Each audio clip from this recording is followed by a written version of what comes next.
All right, are we on?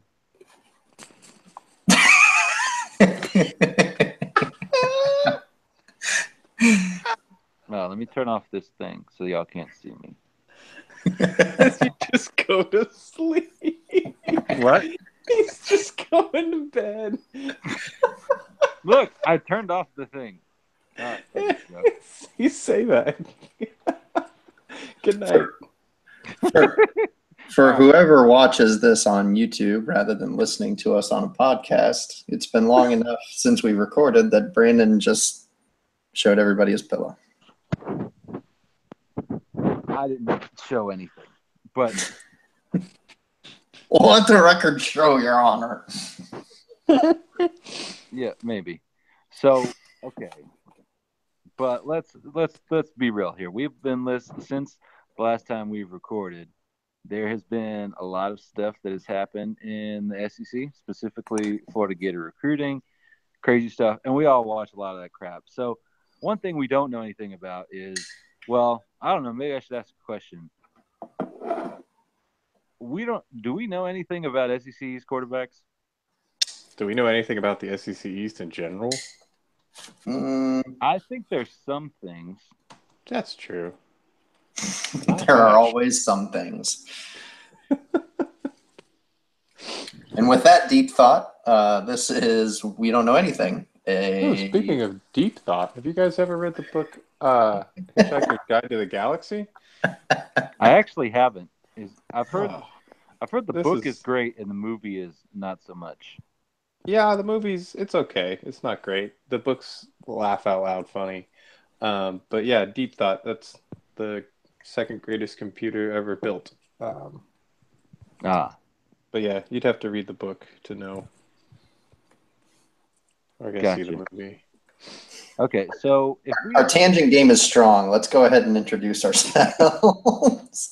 I'll play the to make a shutdown full cast reference. I'll play the Ryan Nanny who's just sitting here shaking his head like, why are we doing this again? Why would you play? That's what you do, Jamie.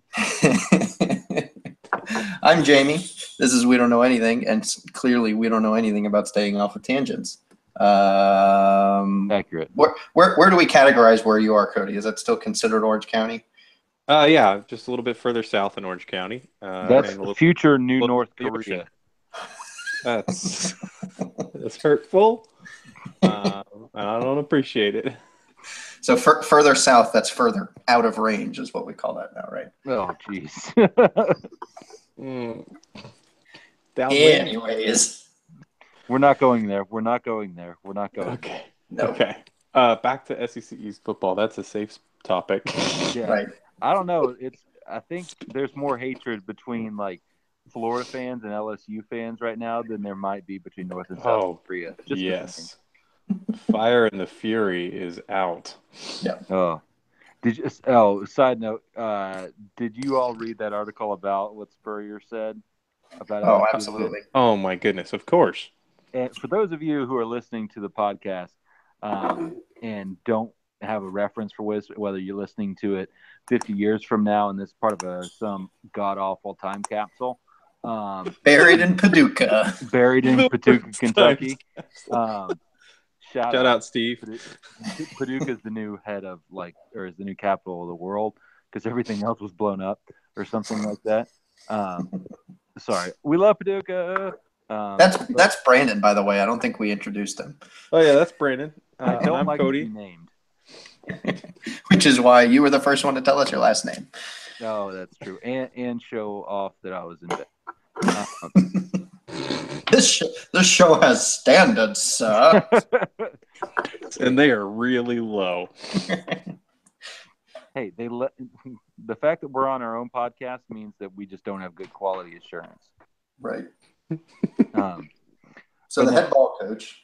So the head football the old ball coach was doing an interview in the great state of Louisiana and said something to the effect of, you can have a bunch of great ball players on your team and still lose a lot of games. Your LSU fans probably know that, which is major league shade, but actually not inaccurate. No, not inaccurate at all, which is what makes it even better. Well, Side note, before we go to the East, can we talk about for a second? Like, everyone's talking about, Matt Canada's offense. Like, okay, I get it. He was really good at Pitt, but I just what am I missing about this whole Here's the Matt thing. Canada offense? I don't mean to speak ill of friend of the podcast, Ryan's younger brother, Nathan, because he looked really good at Pitt. Yeah, no one. I'm not going to argue that Nathan Peterman isn't a good quarterback. I'm not going to argue in the NFL. Let's just remember how he looked when he was playing for Tennessee versus how he looked when he played under Matt Canada at Pitt. But isn't that a credit to Matt Canada? That's what I'm saying. So, like, I think that's points in his favor for him being a good offensive coordinator, right? And capable of developing players as opposed to, was it Scott Loeffler? Was he there? Everything he touches turns to mold. Yeah.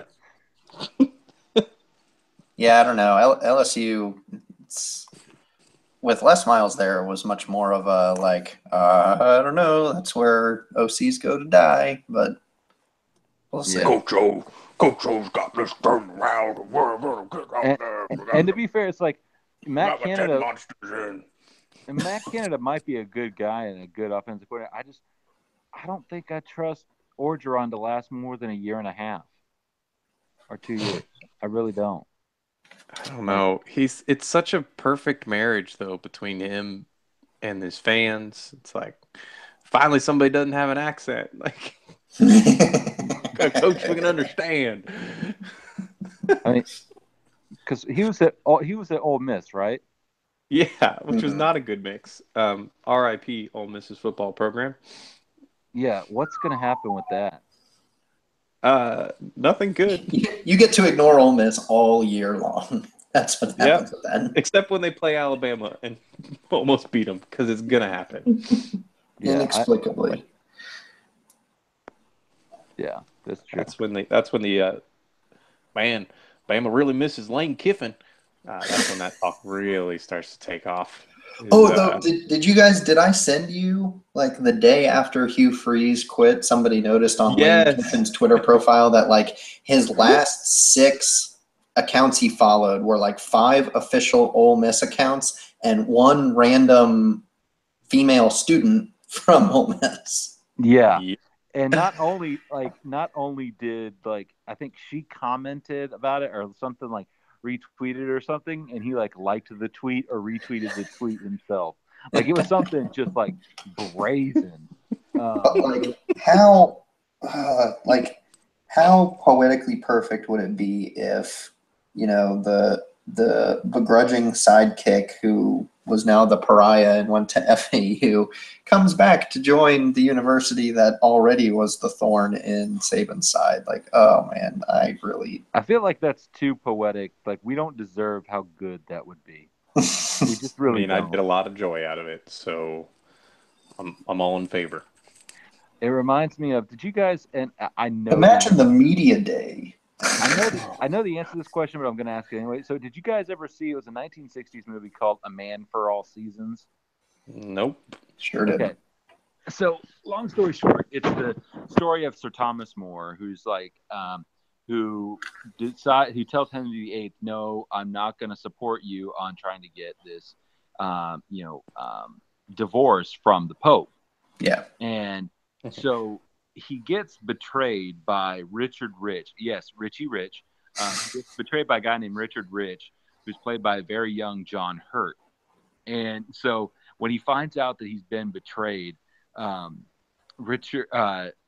More looks at Richard Rich and he says, he's like, you can gain the whole world and lose his own soul, but for Wales. Because that's what Richard Rich got in return. He got to be like the protector of Wales or something like that. And he's like, could get in the whole world, but for Wales. So it's almost just like, but for FIU or but for FAU, you know, it's just like this. And then the Ole Miss thing that would make, oh gosh, it would just be perfect. Yeah, it's not going to happen. Just like Chip Kelly going there isn't going to happen. Yeah, I don't know where I like I'm like 95% certain that Les Miles isn't going there because like that's just going to be such a bad job. Like they're going to get hammered by the NCAA. They're not going to be able to like sign people. They're going to have no recruits. Like bowl ban for a couple of years. Well, they've already instituted Barren one. roster. Like, I just feel like they're going to get hammered. Like it's just going to get worse. Well, and here's I don't know. I think the thing that's probably good, and I think we all have our own gripes about the NCAA. The thing that is going to get them in the most trouble, I think, just because of the way the NCAA is set up, is the fact that Laramie Tunsil goes on national television and says he got paid by a coach. That's a black eye to the NCAA of like, this guy was willing to admit it on national television, and you couldn't tell us that you could have found it. Like, I think the NCAA is for all of its foibles, is a pretty proud organization as far as like, there's nothing wrong here. Incredibly arrogant. And so that's what they thrive on. Yeah. So I really feel like that's what's going to end up being the kicker is, it's just like you embarrassed us, which isn't exactly hard to do, but, I digress. Yeah. It's okay. That's normal around here. Yeah. Fair. Yeah, speaking of digressions, I think we were talking about the SEC East. True. And we've talked about nothing but the West. Right. Yeah. Which, to be fair, not going to lie, just Googled 2017 SEC East football. And what is the top result?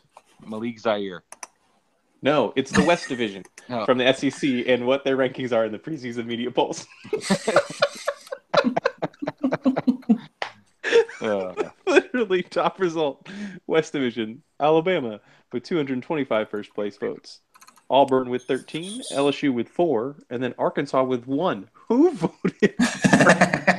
Bert, come on, man. Bert himself.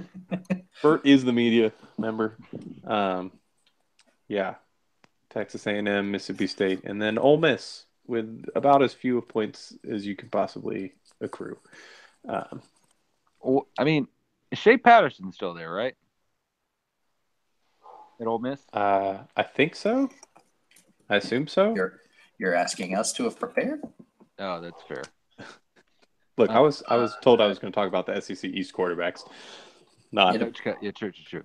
Okay, so it appears so. Yes. What if we talk about like predictions Vanderbilt for SEC East, and then we can go we'll kind of talk top down as far as quarterbacks go. All right. Sure. I'm in favor. All right. So what are we predicting? Like records? Win-loss. All right. Goals. About teams. So who do you guys have? We're starting with Vanderbilt. Always. Who do you guys have winning the SEC East? And if you say Vanderbilt, not Vanderbilt. That's why we're talking about them. No. I think I'm going to be a homer, and I hate it. Yeah. The University of Florida. Yeah. No, I think I've got that too. Here's the thing. More than that, though, do we win the Michigan game? Because I don't love it. I don't love it. Here's the thing. If the offensive line is stout and the quarterback is serviceable, if it can become a shootout, I think that favors us a lot. Yeah. I think rushing yards will be a I would say probably team rushing. I'm not going to put it on whether it's Scarlett or Pirine, but if you have the two of them together rush for over 200 yards, I think we're having a really good day.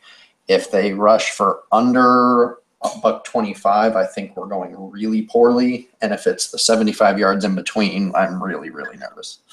I think it comes down to just whichever team wins the running game, because I think that's where Michigan's going to rely too. Yeah. Because I mean they're breaking in a new quarterback too, right? They're supposedly still in like a 3-way competition, even though Wilton Spate had a good year last year and is still there. I don't know anything about the other guys, but yeah. So if they're going to rely on the run game, we're going to be relying on it regardless of who our quarterback ends up being. I think the team that's running for more yards is going to be the team that wins the game. Yeah, and I think sort of similar to last year's LSU game, Callaway I feel like is how we're going to play it. I feel like it's going to be close. It's going to be who can grind it out, who can open up more running lanes, and then if there is a big game-breaking play that the quarterback makes, it's probably off of the run, setting up play action, and you have Tyree Cleveland. Maybe not with a 96-yard touchdown, but something of that sort. Yeah. But yeah, is Callaway playing or no? I haven't been decided yet, I don't think. Okay. I didn't know if they had announced any sort of suspension or if we were just going in. Yeah. So always fun discussions. Yeah. Yeah. I mean, truthfully, I don't. Maybe I'm just. It's been so long, and there's been so much good info coming out from the Gators that like I'm got orange and blue glasses on at this point. But I think this can be a 10-point win for the Gators. Like it's look. I just count this as a loss so I can just feel better about it when it happens. Because I feel like this is one of those games that like really we should pick.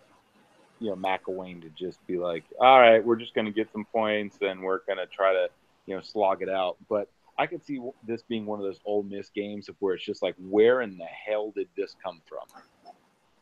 Oh, you don't know how much joy I would get out of a game that looked like the first half of that Ole Miss game with Will Greer. Yeah. But I don't know. I think I have us losing it. I just want us to be competitive. Because truly we don't need this game. No, because we're not. I mean, we need it if we want to win the national championship. Even then, if we run the table and beat Florida State at the end of the year, I guess 11-1 with 12-1 with a win over Bama or Auburn in the SEC championship game. Yeah, that's making the playoff. So. Yeah, I just want us to look competitive. I want it to be a good game. At least, like, a good game means that we are close to winning or anywhere from that upward. So as long as we have a chance and don't blow it on some stupid. They converted 5 freaking fourth down conversions, and Jacob Hester can't get tackled sort of nights. Hate those. I don't know. All this 2007 stuff is just bringing back bad memories of being in the last row at Tiger Stadium. Are you? Wait, hold on. Are you predicting that Felipe Franks is going to win the Heisman this year? No. Noted battering ram, Felipe Franks. Dude didn't even have an offensive coordinator in high school. Franks didn't? No. What? I didn't see this story. Yeah, that's why he was expected to be like a developmental prospect because he didn't really have. Maybe it wasn't an offensive coach. Maybe it was like he didn't have a QB coach, but he didn't have a structured offense. Dude just carried him to the state title game in sheer physically talented. That's nuts. Yeah. Because I think his school was relatively new and it's not big as I forget the new classifications. They changed so much since we graduated. So what do you have our record being? You said you got us losing that one. It's between 9-3 and 10-2. I got us bookending the schedule with losses, which sucks. Because I would take losing the SEC East to just beat Florida State. I'm tired of it. Yeah. Nah, man. We're doing fine in recruiting this year. It's all about winning the East. I think I know, but I'm sick and tired of losing to Florida State. But it hurts, man. It hurts. I hate it. we had such a good thing going where it was like 7 years in a row we beat them. Like, we beat them with Ron Zook as our head coach at Doak Campbell when they named the field after Bobby Bowden. Like, in Ron Zook's last game. He's literally lame duck coach there as they're honoring their noble, well past his prime head coach. And, which was just great. Yeah. I want to go back to that. I want to go back to embarrassing them on their home field and embarrassing them in our stadium. Because as much as fun as it is with like our baseball team doing really well and our basketball team being competitive and all that jazz, like, come on, we got to beat them in football. This got to happen. Yeah. It's been too long. Yeah. I mean, here's the thing: is I have such a hard time,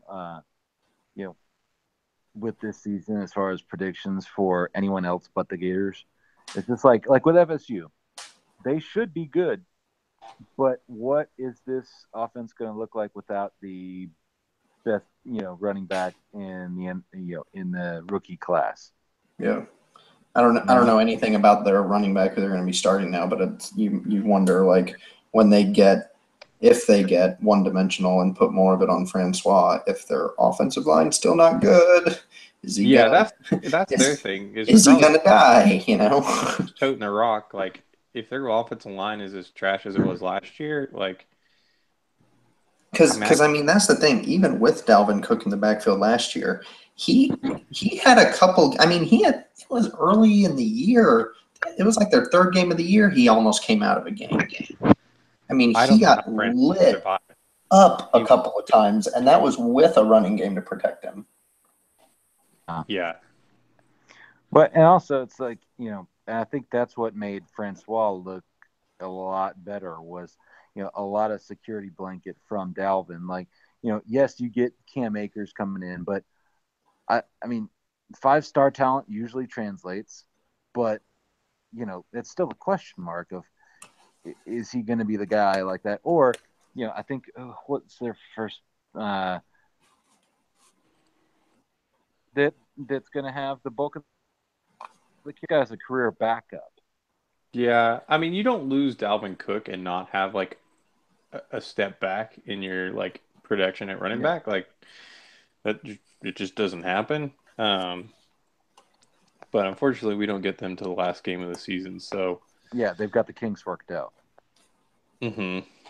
Yeah. Hopefully we got the kinks worked out with our redshirt freshman quarterback, because please, I don't know where you guys stand, but I do not want Malik Zaire to be our starter. I would love to have him as our backup. Yep. And if we need him for something, but I'd rather have the guy who's going to be the caretaker for the next 2 years before Matt Corral comes in and becomes a stud in his second year. I mean, Malik Zaire to me is nothing more than what Austin Appleby was last year. If everything goes sideways, we've got a grad transfer we can, I say, rely on. I don't really mean it. Yeah, but at least Holman, Appleby had the whole summer. He played a good LSU game. That is true. He did, and he had a great first against Tennessee. But I don't know.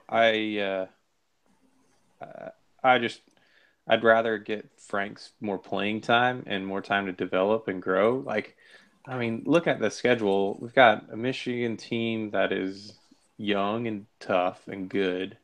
Team that's like supposed to be really good next year, basically, is where Michigan's at. Then we've got Northern Colorado, and then we've got Tennessee coming in. They're starting a new quarterback. Who knows what that's going to look like? A dumpster fire. Let's most likely. Hey, champions of life, dude. Champions of life. Champions of dumpster fires. I would actually like to, if the world was as wonderful as I wished it would be, Spurrier and Butch Davis would have played a game of life, at this point, and like on like ESPN the Ocho, like it would have been beautiful. I just want him to like show up like at the game, like at the Florida Tennessee game, just with the board game, and just like try and hand it to Butch Jones. Oh, Well, I got you a gift. I can't imagine. Like, I'm going to look forward. Your favorite board game, right? Yeah, that's right. Gosh, I love Spurrier so much. Yep. So, oh man. So okay, but no, with the Zaire Franks discussion, I'm all for whoever will best win us the game, because I think I think Franks has got a lot, but I'm gonna trust Mac to say to be like, all right, look, whoever's gonna best win us a game is who we're gonna go with, and I'm cool with that. Yeah, I don't know. I can see Zaire starting against Michigan because he's got the experience and he's not going to be awed by like playing in a big game because he played in big games when he was at Notre Dame. Like he's not going to be shocked by the lights or anything like that. Right. I don't know. He just seems like I just don't know how much he adds to the passing game. He doesn't turn the ball over. He doesn't throw interceptions, but like he doesn't throw that much. Right. I felt like. So, it'll just be interesting. I want Franks to get a ton of time in the Northern Colorado game. Regardless of whether he starts against Michigan or not, like he needs to be playing a bunch against Northern Colorado because we got to get him some game reps. Yeah. So, all right, having a callback before we move on past the Gators potentially. Calling back to our muse, the full cast. I'm going to do a Ryan style game here, and this game is called "Which SEC quarterbacks had a higher completion percentage than Austin Appleby last year?" Oh. So are we going? I'm not going to tell you what Appleby had. I'm just going to read you off a couple of names, and you tell me whether you think they were higher or lower than noted grad transfer. Noted LSU beater. I don't want to say Band-Aid. Yeah, noted LSU beater noted and Purdue SEC transfer. East deliverer. Purdue transfer, former Boilermaker, Austin Appleby. The Scourge of Baton Rouge. I was going to start with one person, but I'll wait him. Chad Kelly. Higher completion percentage than Chad Kelly? Does Chad Kelly have a higher completion percentage or lower than Austin Appleby? I'm going to say no. I would say Appleby's completion percentage is higher. No was not a choice. Chad Kelly's was higher. Okay. By almost 2 percentage points. Oh, geez, man. This is bad. This is going to be real bad. Setting the world on fire. Austin Allen. Lower. Austin Allen's higher. He's got to be better completion percentage than Appleby. Higher by 0.3 percentage points. Watch it be like Austin Appleby has like the worst completion percentage in the East, and Jamie's just really messing with us. Hey, can you name a team that had more rushing yards than UCLA last year? Of course you can. They all did. That's cold, man. All right, 2 more. Fact, I think. Jalen Hurts. Wait. Lower. Just because that would be hysterical. No, Hurts had a better completion percentage. You're correct. He was higher. Last one. I keep saying lower because I believe in Austin Appleby, the LSU player. I think you believe in him too much. Last one. Noted, highly touted, Jacob Eason. He had lower. He had to have lower. It would bring me so much joy. With that offensive line, it wasn't Eason's fault that he was that bad. He was over 5.5 percentage points lower. Wow! Yes. That's not just your offensive line.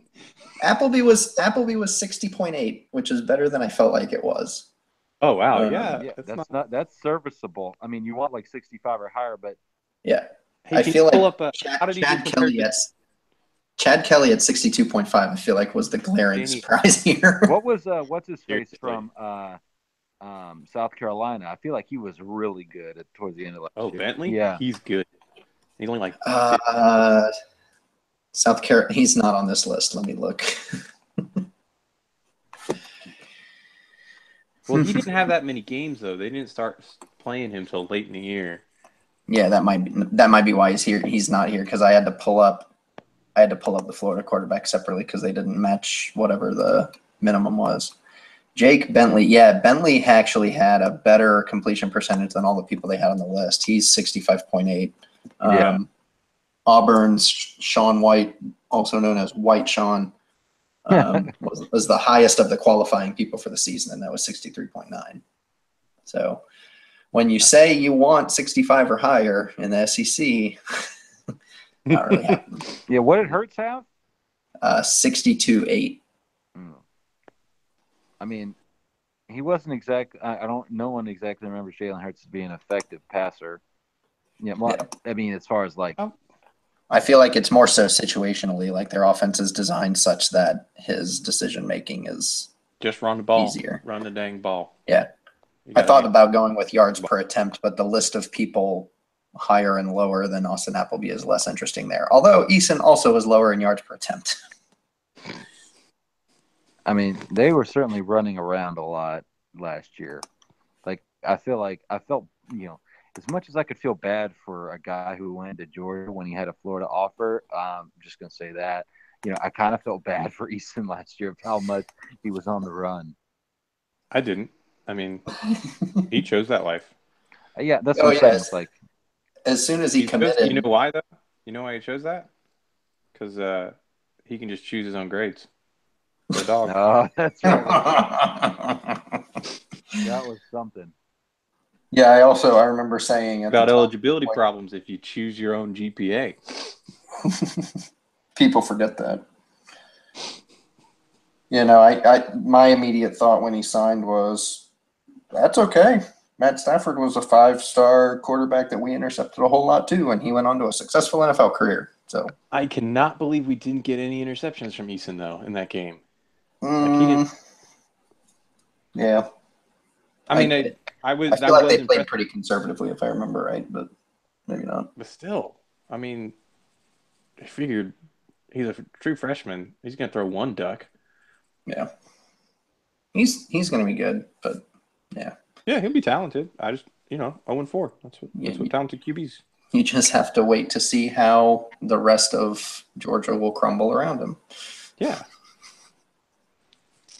All right, who do we feel like talking about next? Because we're definitely not making it through 7 teams. Okay, so Vanderbilt, are they going to make a bowl? Ugh, really? 1, 2. That guy who was their leading tackler last year, didn't he graduate, or is he still there? Oh, that guy? He got Zach Cunningham? He got drafted. Yeah, that's what I thought. They're not going to do anything. 1, 2. Yeah, they're not going to do anything. But that game, bold prediction: the Gators game is going to be closer in score in Michigan versus Vanderbilt. Wait, come again? Wrong way. I said it wrong. Yeah, I think you fell asleep in the middle of that. The point spread of the actual game, Vanderbilt's going to be a closer game than Michigan. Yeah, because we always play crappy against Vanderbilt. Like I never. I've grown up with this. What was last year? Last year was like 13-10, and we all hated it. Yeah, it was an awful game because we knew we were going to win, but it was still like, this is miserable. Yeah. Speaking of miserable, Missouri. Do they make a bowl game? I see what you did there. Who is it? Drew Lock? Wait, they're going to UConn?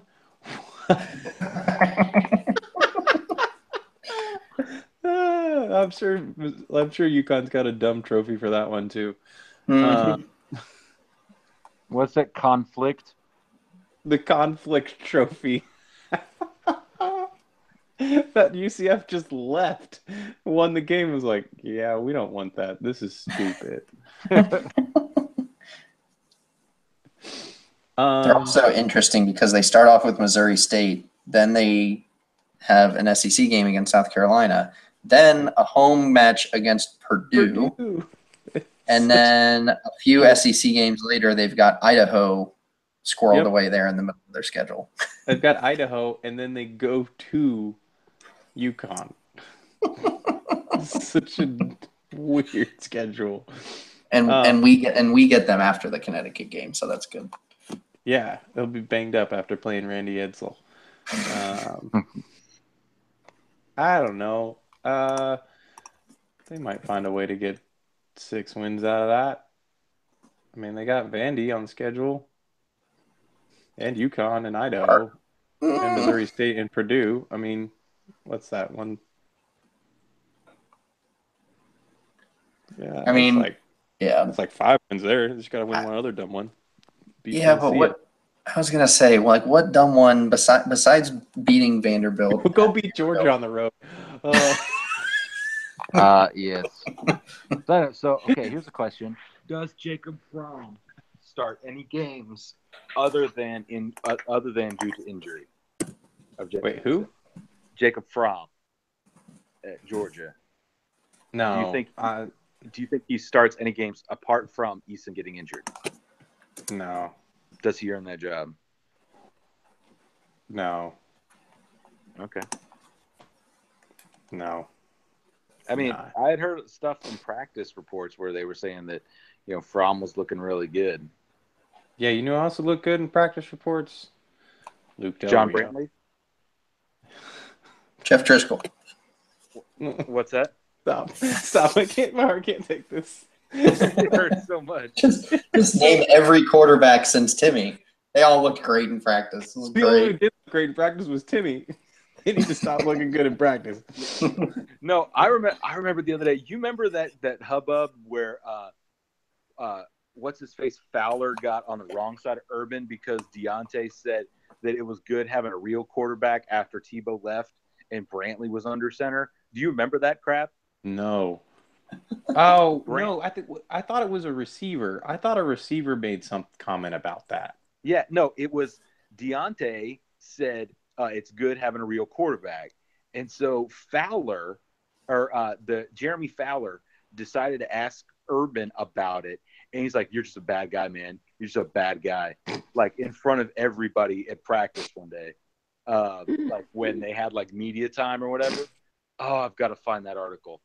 Oh, I was like, oh God, those were the good old days. That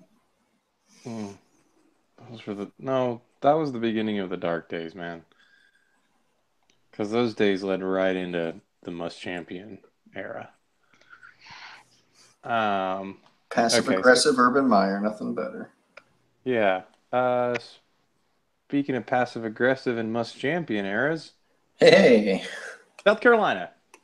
Isn't Kurt Roper still his OC? Yeah. I don't know. Is anyone else kind of afraid of them with a good quarterback? Because they've got a good quarterback. Yes. South Carolina. Oh. They've got the kid is good. Yeah, they've got the large adult son at quarterback. I mean, he's good. I think they've got a pretty good set of receivers. Yeah, what's it? Deebo Samuel's there? Yep. Which, side note, I'm always going to root for anyone who's named Deebo. Mm-hmm. It's just like, it's required. Yeah. Given the selection. We grew up on 2000s rap, so. So yeah. They're scary because he's just a sophomore. Yeah. And for all the gripes we can have about Muschamp's time here. Oh yeah. He was a young lad. Like he's due for some physical jumps, like just by getting finishing puberty. Like born November 23rd, 1997. Oh God. That hurts. Oh, that hurts. That's a little old. Oh, no. Yeah. Oh dear. But he's a big dude. He plays really well. We had a decent game against him last year, but for all the gripes that we can have about Muschamp in his time here, he can recruit and he can coach defense, and just like it always was here, if he can get a quarterback. Now, granted, I don't think necessarily, I don't know a whole lot about South Carolina's skill players, what they've got around him. But the thing is, like, if you have a good quarterback, you can cover a lot of that.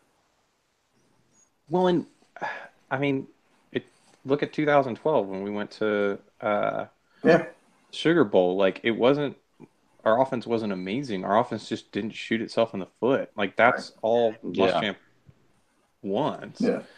That's all he needs is just a team that gets out of the way, lets his defense, like, hold him down. Like, I understand his desire to play just a atrocious to watch style of football, but the way his defense goes, like, I understand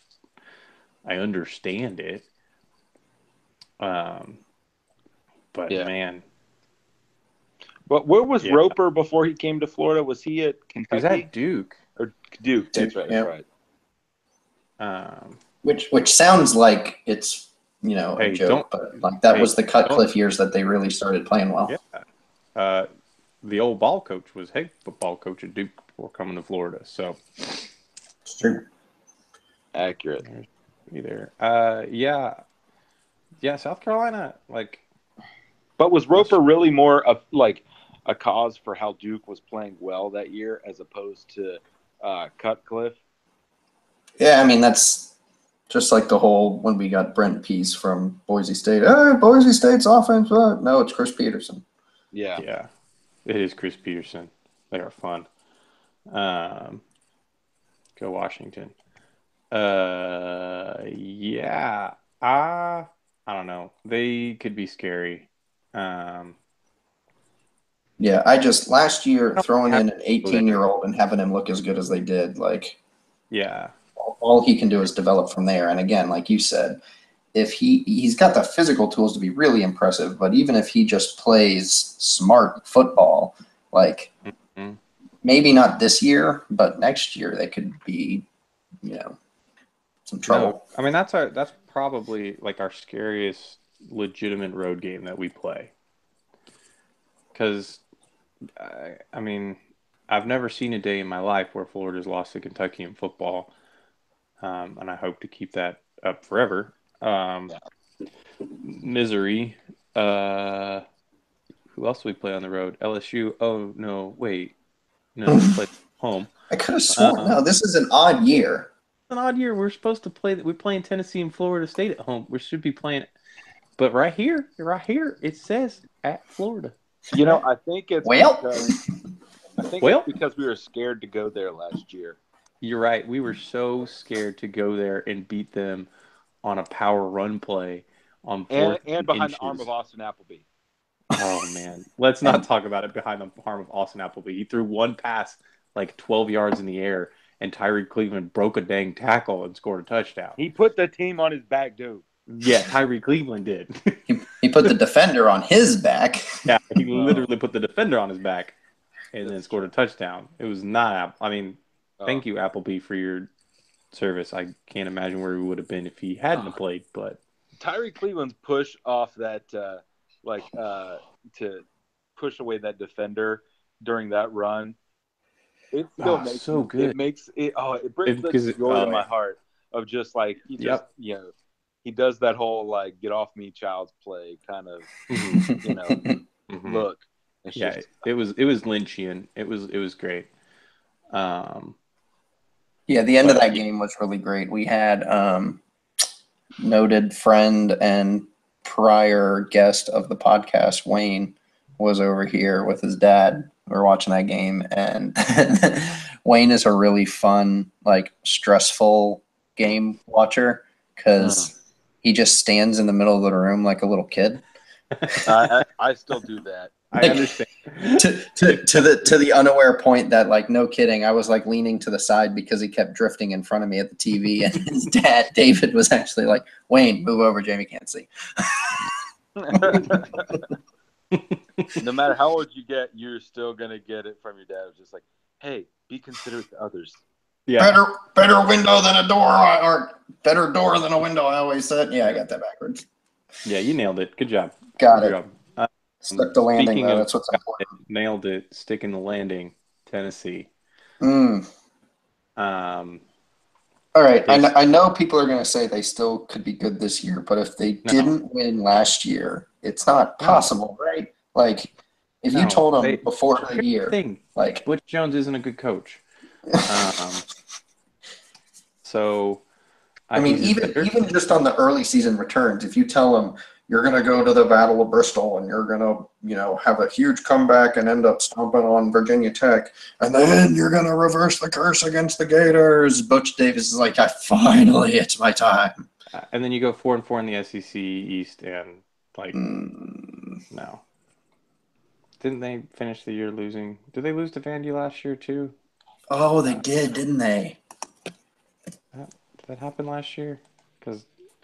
But hey, they'll beat Georgia. Of course. Yes, they finished the year losing to Vanderbilt. Yeah.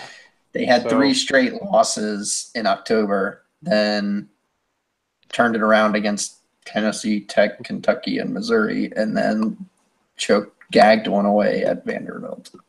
Yeah. Yeah. I don't know. Who is their starting quarterback at Tennessee this year? I have no idea. I mean, let's see. I'm gonna just name Jarrett Guarantano. Is a 6'4", 200-pound freshman out of Lodi, New Jersey, noted hotbed for quarterbacking. Seth Washington out of Dallas, Texas, also a freshman. I mean, these are just guys on the roster. I have no idea. Quentin Dorman. According to the depth chart, it's Quentin Dormady, whose headshot does not look like. I don't know what I expected Quentin Dormady to look like, but it's not. It's not this. I thought it was Garantano was likely going to be the guy. I don't know. Our lads has Guarantano as the number 2. Okay. Guarantano is he's the true freshman out of noted hotbed, New Jersey. Yeah. Dormady's out of Texas. That gives him. Yeah, and he's a junior. Already. And he's a junior. So yeah, I mean, there's this guy named Will McBride. I'm rooting for him, a freshman out of Texas. Yeah, it looks like they've got one junior and a bunch of freshmen. Although to be fair, I don't know, the Spencer Hall rule. I don't know if Dormady Quentin or Guarantano Jarrett sounds better, but I'm leaning none toward. of them work really. By rule, you just need to start. Oh gosh, you need to start Sean Schamberger. I'm leaning toward Jarrett taking the job just because I want to hear some SEC announcer calling Jarrett Guantanamo, because that will happen. Look, this is the first year we won't have Burns, so how can you even I don't think we can expect that. I mean, yeah. Who's going to be calling games with Danielson now? I don't know. It's a great question. Yeah, I'm not sure. But yeah, so I don't think Tennessee is going to be any good this year. Because I don't know. I don't think Butch Jones can really coach. And okay, here's could they miss the bowl? I don't think so. They play too many really bad teams. Yeah. They got Southern Miss at home. They play UMass at home. They play Indiana State. I'm fascinated to watch Georgia Tech beat them and continue their stroll through the SEC East teams. Maybe. I mean, they've got 1, 2, 3. I guess they only have 3 surefire wins, 3 wins that they couldn't possibly screw up. But that's, I mean, they got one big L on October 21st because they play at Alabama in Tuscaloosa. Yeah, that's an L. That's my wedding date. They play. Perfect. For your wedding, we got you a big fat 0 from Tennessee against Alabama. Do they score No, score a point? They might get something done. They'll get like they're down 42 to nothing, and then get like the 2 field goals late or something. Remember scored on in the last 2 SEC championship games, and like, you know what I'm liking? Like looking at their schedule coming in. Like I'd love to see them lose on Labor Day versus Georgia Tech, then beat Indiana State, then lose to us. So they're 1-2. Assume they beat UMass. That's 2-2. And Georgia and South Carolina, like, Even if they split that, follow me on this. I don't want to say fantasy, but this scenario I'm walking down. Okay. Are we like figuring out Butch Jones is getting fired in this? No. Well, that's kind of where I'm heading, because like careening down into the abyss on the 21st, you've got Alabama. You're losing that game. The next one is a road trip to Kentucky. And if Kentucky turns the corner like they should this year, they could be sneaky good. You're playing a beat up Tennessee. They lose to Kentucky. What I really would like to see then is a wholly demoralized Champions of Life come home on November 4th against Southern Miss. That surely you can't lose that one. Surely. I'm Butch Jones. Challenge and please stop calling me Shirley. No, they wouldn't lose to that. Then is Butch okay? Here's the question: who's the better coach, Butch Jones or Will Muschamp? Muschamp. I'm Muschamp. Yeah. Muschamp made a Sugar Bowl. The thing from that though, even if you do win that game, that puts you at 4-5 through the Southern Miss game. Then you finish with at Missouri versus LSU and versus Vanderbilt. And if you drop the last game to Vanderbilt last year, I don't take that as, you're losing to LSU. I'll say that. You could lose to Vanderbilt, and the road trip to Missouri in the middle of November could very easily be the stupid SEC game that Missouri wins that you didn't see coming. So I don't know. I could see them being on the hairy edge of bowl eligibility, and hold on. Let me just 1, 2, 3, 4, 5. So all right, yeah, we're putting it down. Jamie's calling them going 5-7. Butch Jones getting fired on the tarmac at Neyland Stadium as they lose to Vanderbilt and blow their bowl eligibility. So is it fair to say that this is the Philip Fulmer curse of like the past like 12 years or however many years it is since they fired him? I mean, no, I don't feel like, because one, like, he kind of earned it. Like, no offense, but it was about time. It's about time for him to go. And maybe it's a Lane-Kiffin curse. I'd rather put the blame really on them hiring Lane-Kiffin as opposed to pushing out Philip Fulmer. Yeah, yeah, that's true. Like, I think let's not like push it on. Well, because that was his first spot after the Raiders, wasn't it? Yes, after getting fired by Al Davis. Yeah, so that was like you were the first people to like look at what happened in Oakland and be like, that's our guy. Yeah. So let's just be clear. Lane-Kiffin is like, he is the epitome of like best stories of, oh yeah, well I got fired by X. Like, so it's just like, think about it. It's like the whole like, you got me to pity Al Davis. Al Davis. I felt bad about. It's kind of like the movie The Descendants. It makes you feel bad for George Clooney. George Clooney, like that takes some kind of special. But, okay, so in other recent Tennessee news, did you guys see the story about the babies who were born and the parents named them Knox, Nealand, and Tennessee Grace? Oh my gosh.